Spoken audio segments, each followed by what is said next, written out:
বিসমিল্লাহির রহমানির রহিম। সূরা সিজদার আয়াত 21 থেকে 25 পর্যন্ত বাংলা অর্থ পড়ছি। এবং অবশ্যই আমি তাদেরকে উপভোগ করাবো লঘু শাস্তি, যাতে তারা সত্য পথে ফিরে আসে। তার চেয়ে অধিক জালিম আর কে আছে, যাকে তার প্রতিপালকের আয়াত থেকে উপদেশ দেয়া হয়, এরপরেও সে তা থেকে মুখ ফেরাবে। আমি অবশ্যই গুনাহগারদের প্রতিশোধ গ্রহণকারী। নিশ্চয়ই মুসা আলাইহিস সালামকে কিতাব দিয়েছিলাম, সুতরাং আপনি তার সাক্ষাৎ সম্পর্কে সন্দেহ করো না।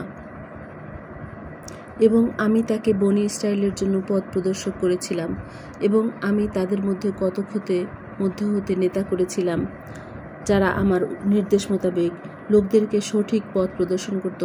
যখন তারা ধৈর্য ধারণ করেছিল, তখন তারা ছিল আমার আয়াতের প্রতি দৃঢ় বিশ্বাসী। নিশ্চয়ই আপনার প্রতিপালক কিয়ামতের দিন তাদের মধ্য থেকে সে বিষয়ে ফয়সালা করে দিবেন, যে বিষয়ে তারা মতভেদ করছে।